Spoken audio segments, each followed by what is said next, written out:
nuestra ciudad en materia educativa. Y hablábamos con él las cuestiones que sucedían respecto del SAE, de la alimentación, de las niñeces y las adolescencias, de los problemas, las problemáticas que atraviesan los chicos en las escuelas, que en muchas ocasiones se abordan en la escuela y se conocen en la escuela, que los nenes traen de la casa, y la verdad que muchas cuestiones, la verdad que muchas situaciones muy tristes, y ahí es donde las asistentes sociales, las docentes, las auxiliares, porque a veces los chicos y las chicas, los pibes, la verdad que se abren en un montón de situaciones y esas cuestiones son abordadas a veces por los auxiliares. No siempre por el profesional, no siempre por el psicólogo, no siempre por el equipo de orientación, porque no todas las escuelas tampoco tienen equipo de orientación. Y esas situaciones, bueno, nosotros las planteamos, fueron escuchadas por el ministro, que en ese momento tomó nota para poder revertir un montón de situaciones que se pueden revertir y que hacen que sean decisiones políticas. Y en función de eso nosotros dialogamos y discutimos y analizamos todas las semanas con Luis, con los compañeros que son parte de la corriente en educación, que también los invitamos a los que se quieran sumar, porque una vez cada 10 días, 15 días tenemos estas reuniones que implican debatir, implican criticar, porque también tenemos que hacer autocrítica, porque también tenemos que transmitir lo que nos dice la gente, porque se trata de que podamos llevar a quienes tienen un rol institucional importante y que toman decisiones políticas, que nosotros podamos transmitir esa situación. Porque no basta con que nosotros nos sentemos acá y nos digamos entre nosotros, que la mayoría somos compañeros y compañeras, qué nos sucede, sino que también, además de ponerlo en común, lo podamos transmitir y eso llegue a quien tenga que llegar. Y con eso también se haga algo, porque es lo que le dijimos al ministro, porque no queríamos que solamente se escuchara, que él pudiera hacer algo con eso.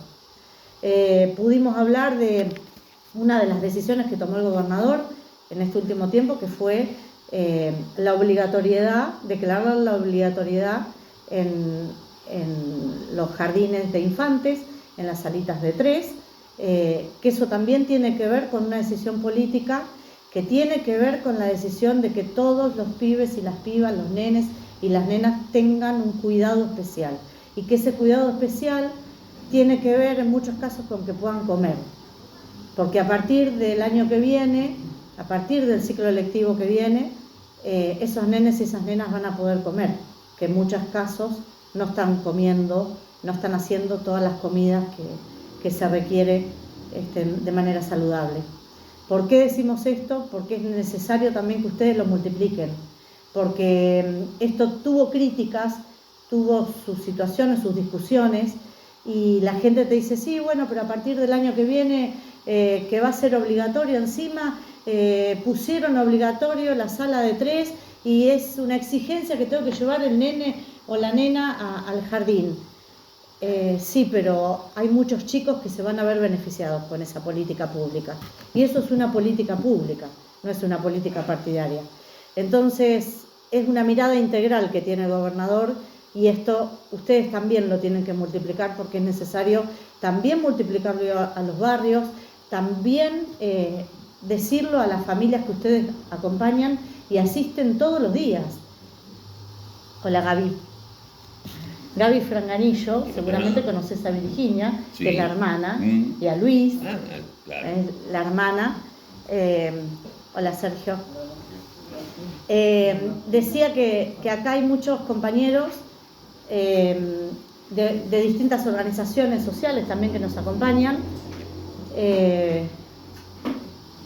que ellos todos los días le ponen el pecho con ayuda a las familias, ¿no?, de Balcarce, de los distintos barrios, y ahí es donde ven la realidad, la cruda realidad que estamos atravesando. También le pedimos en ese momento al ministro poder fortalecer la comida y los bolsones que se están entregando a las familias porque los chicos nos dicen que tienen hambre y que se acuestan sin comer y que se levantan a la mañana y van a la escuela y a las 9, 10 de la mañana lo primero que ven es el té o la leche de la escuela. Y eso es terrible. Así que bueno, todo eso fue transmitido al ministro para que pudiéramos hacer algo, porque necesitamos ocuparnos, no preocuparnos. Le damos la bienvenida a Luis. Luis, como dije, bueno, compañero que compartimos el espacio. Y yo quiero que Luis nos diga quién es Luis Piccoli, y que Balcarce no fue ajena a esa etapa cruda y cruel, triste, terrible, organizada, como fue la dictadura, como fue la época del proceso, y las consecuencias que trajeron aparejadas las desapariciones, las muertes, las torturas. Balcarce no fue ajeno a eso. Nosotros tenemos acá presentes integrantes, representantes de la PDH. Juan Frais, ponerte de pie, bueno, la mayoría te conoce, que también vas a poder hacer un aporte interesante a reconstruir un poco la historia de lo que nos pasó a nosotros en Balcarce, y que bueno, que cada año, todos los 24 de marzo, nos juntamos en un lugar emblemático, pero en realidad en protesta en ese lugar emblemático que tiene que ver con encontrarnos frente al busto de Uriburu, de ese dictador que bueno, estuvimos charlando recién con Luis y con Juan, la posibilidad de sacarlo, obviamente, de que eso se viene luchando hace muchísimo tiempo, y también estamos quienes pensamos que también es preciso, porque la ESMA no se derribó ni se tiró abajo, sino que se transformó lo negativo en algo positivo.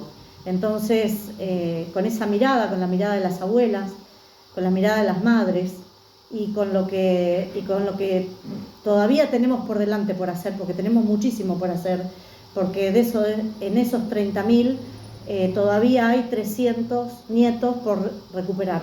Y nosotros tenemos que tomar ese desafío, tenemos que seguir adelante en la lucha y tenemos que cada uno de nuestro lugar ver de qué manera podemos ser útiles para llegar a esos pibes y pibas que faltan recuperar. Le damos la bienvenida, Luis, agradecerte. Tengo un obsequio para darte, en realidad lo tengo en el freezer, porque es un postre Balcarce. Te lo voy a entregar cuando te vayas. Lo tenemos ahí en el freezer, está frisado para que puedas volver.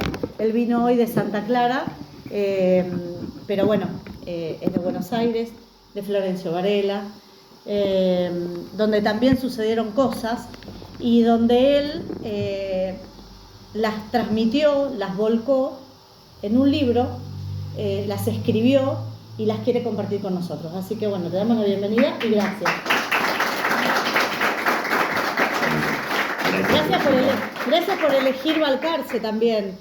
Exacto. Gracias. Gracias a ustedes por la invitación. La verdad que contar, para empezar, tiene Luis Piccoli un docente jubilado. Algunos dirán felizmente jubilado. Digo, yo también lo digo, ¿eh? No porque no quiera estar en la escuela hoy, sino porque me permitió hacer otras cosas que no me permitía cuando estaba en la escuela. Y por ejemplo, lo que me permitió es empezar a preguntarme qué había pasado en Varela en la dictadura.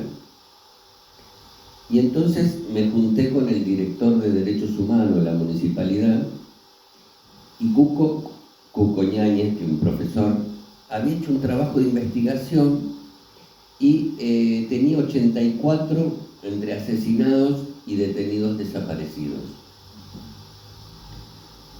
Y le digo, Cuco, ¿y vos cómo lo tenés organizado? Me dice, "No, yo lo tengo organizado por el abecedario". Entonces, cuando un vecino tenía que ir buscando por nombre. Digo, ¿sabes qué pasa? Que a mí me preocupa, porque yo lo que no me puedo dar cuenta es en qué barrio estaban estos compañeros y estas compañeras. Así que hicimos una diagramación de esos 84 por territorialidad. Y nos empezamos a encontrar con que en este barrio había uno, en este barrio había 3, en este barrio había más. Y encontramos, cuando hicimos la territorialidad, otra cosa, que había una mamá y un hijo detenidos desaparecidos, que como era por abecedario, uno era González y el otro era Zapata, por lo tanto nosotros no lo identificábamos como, pero cuando lo pusimos por el lugar donde fueron secuestrados en la misma casa. Y eso nos empezó a impactar y empezamos a mirar y encontramos un caso emblemático, que es el caso de Oldani. Oldani tenía 57 años, una compañera no militante. Hasta ahora es la única que encontré no militante. Todos los demás tenían militancia. Uno en la Sociedad Fomento, el otro en la iglesia, el otro en el partido político, el otro en la lucha armada, el otro, todos militantes, menos ella. Pero se la llevan porque en realidad estaban buscando a Quique, a su hijo. Se la llevan, la torturan y muere en la tortura. Al otro día se entrega a Quique. Y al otro día cae la esposa de Quique, Rosa. Rosa estaba embarazada de 7 meses. Sus niños nacen mellizos, sus niños nacen en La Cacha, en La Plata, en el centro clandestino. Y la enfermera de La Cacha, junto a su marido, que era el director del hospital, de ahí de al lado de La Cacha, en Olmos, pasan por la casa de ella, porque ella vivía en La Plata, y le dicen a la familia que ella estaba detenida ahí. La familia va y reclama y cometen el error, entre comillas, de decir, nos lo dijo la enfermera. Por lo tanto, la desaparecen a la mamá, a Rosa, y desaparecen a la enfermera y al marido de la enfermera, que era el director del hospital. Cuento esto porque fue, para los más grandes, una historia muy famosa en los 90, en los programas de Neustadt y Grondona. Los llevaban a estos niños, eran adolescentes, los llevaban a los programas para que los chicos digan que sus papás eran terroristas. Y estos chicos contaban. Algo habrán hecho. Los llevaron porque eran terroristas. Su apropiador era el comisario Miara y su esposa, que lo recupera un juez cuando las abuelas se acercan a los chicos. Estos se rajan, se van a Paraguay y un juez los manda a traer, hacen el análisis pensando que era de la familia, de otra familia. Bueno, terminó siendo de los Regiardo, que son de Varela. Estos chicos, años después, vienen a Varela, los llevan a recorrer Varela, empiezan a recorrer la historia familiar y pueden recuperar su identidad no formal, porque ya la formal la habían recuperado por la justicia, sino la mental. Sentirse parte de esa familia que ellos decían que eran terroristas, porque los apropiadores le habían dicho que eran terroristas. Entonces ahí dijimos con un grupo de compañeras y compañeros, nosotros con esto tenemos que hacer algo. y y construimos Memoria Varelense. Memoria Varelense es un grupo de distintas organizaciones que investigamos sobre los hechos ocurridos en la dictadura y empezamos a filmar a quienes, amigos, compañeros, ciudadanos que de alguna manera nos podían contar algo. Tenemos como 700 gigas filmadas, muchísimo. Nos falta ahora diseñar todo lo que pensamos que debemos grabar en videos documentales. Pero tuvimos muchas dificultades y el año pasado no pudimos seguir grabando porque se enfermó el compañero que estaba, el otro se quedó sin trabajo, bueno, se complicó. Y entonces yo digo, bueno, ¿y yo qué hago? Porque yo era el que organizaba las entrevistas, pero además era el que investigaba. Había empezado a investigar y empecé a encontrar datos que me impactaban. Pero siempre la consigna fue, nosotros no tenemos maestros desaparecidos. En Varela no hay maestros desaparecidos. Y yo pinto algunas canas, trabajé 35 años en el sistema educativo de Varela y nunca hubo maestros desaparecidos. Entonces, un día llama a casa la directora de curricular de primaria de la provincia y le habla con mi esposa y le dice, no, además preguntarle a Luis, porque yo vengo de Bransen, de un acto escolar, y en ese acto escolar había un narrador popular. Ese narrador popular narra una historia y dice, es la historia de un maestro de Varela desaparecido. Si él conoce o escuchó alguna vez nombrar a Guillermo Di Bastiano. Y yo, la verdad, no tenía ningún dato. Entonces llamo a Cuco, el de Varela, no, me dice, no. Llamo a otro compañero de Brazatelli, no conocemos. Llamo a Susana de Quilmes, tampoco. A los compañeros de la comisión directiva del Pozo, y una me dice, sí, nosotros lo tenemos entre los desaparecidos, pero no que trabajó en Varela, no tenemos nada de Varela. Bueno, y empezamos a investigar. Entonces digo, ¿cómo miércoles investigamos esto? Porque no teníamos ningún dato. Entonces el único dato que teníamos es que el narrador se llamaba Roberto Moscoloni. Era todo lo que teníamos. Un día, preguntándole a Claudia Bracci, me dice, el de La Plata. Un muchacho de La Plata que trabaja para la Dirección General de Escuela leyendo cuentos. Y lee cuentos con los pibes. Digo, mirá qué bárbaro. Bueno, esa noche me pasé horas hasta que en el Facebook lo encontré y le escribí. Le escribo a Roberto y me dice, sí, es la historia, yo conozco a la familia. Es una historia que conté hace 30 años, empecé a contarla, la escribí, la relaté por todos lados, pero te paso el dato de la hermana, habla con la hermana. Llamo a la hermana me dice, sí, mi hermano está desaparecido, era maestro en la escuela 31 de Varela. ¡Wow! Ese fin de semana, a la inspectora, a la directora, a la secretaria, a la ex secretaria, molesté. Estaba en Santa Clara, justo estaba en Santa Clara. Fue todo un fin de semana largo que molesté a todo el mundo. Nada. Y no encontramos nada. No encontramos ningún dato en la escuela. Pasan 4 o 5 días y me llama la hermana de Guillermo y me dice, no, me equivoqué. No era la escuela 31, era la escuela 36 de Varela.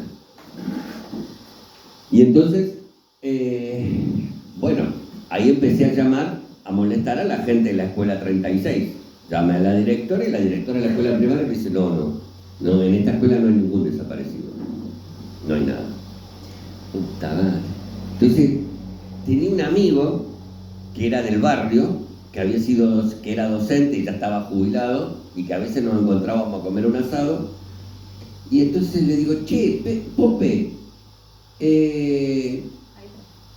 ¿vos sabés algo de un tal Guillermo Di Bastiano? Me dice, mira, hay 3 profesores de la escuela secundaria que hicieron una investigación porque se enteraron por el barrio que había un maestro desaparecido. Sí que me pasó el teléfono, hablé con la directora de la escuela secundaria, me invitaron a ir a la escuela, compartí con ellos. Habían hecho un trabajo fascinante. No solamente habían investigado, sino habían trabajado Jóvenes y Memoria con los pibes, habían hecho un video sobre la historia de Guillermo Di Bastiano, habían hecho un mural en la escuela. Era la escuela secundaria y la escuela primaria divididas por una pared. Y en esa pared vos podías acceder por los 2 lados, por las 2 escuelas. Pero claro, cuando a mí me mostraron el mural, era una casita chiquita, un muchacho rubio con una guitarra y unos pibitos. A mí no me decía nada. Cuando me explicaron, los pibes dibujaron a Guillermo Di Bastiano, al maestro que venía con la guitarra los sábados a compartir a la escuela, los pibes, y me dice, y la casita esta es la escuela, porque usted recuerde que esta escuela no era acá, era a 4 cuadras de acá y era de madera. Estaba la historia contada ahí, pero ninguno la había alcanzado a tomar. Entonces, yo quiero que vean ahora lo que ese narrador contó. Y después seguimos. A ver si se puede. No sé cómo. ¿Cómo estaba? Ahí está puesto. Aguantamos aquí. Okay. Tengo que enchufar para que se escuche.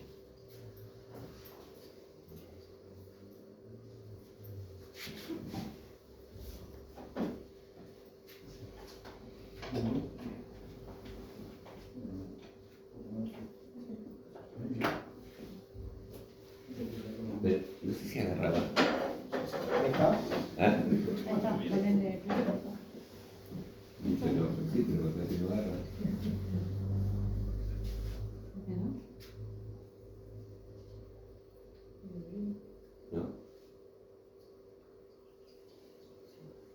No pasa la imagen. Esa no es mía. No pasa la imagen.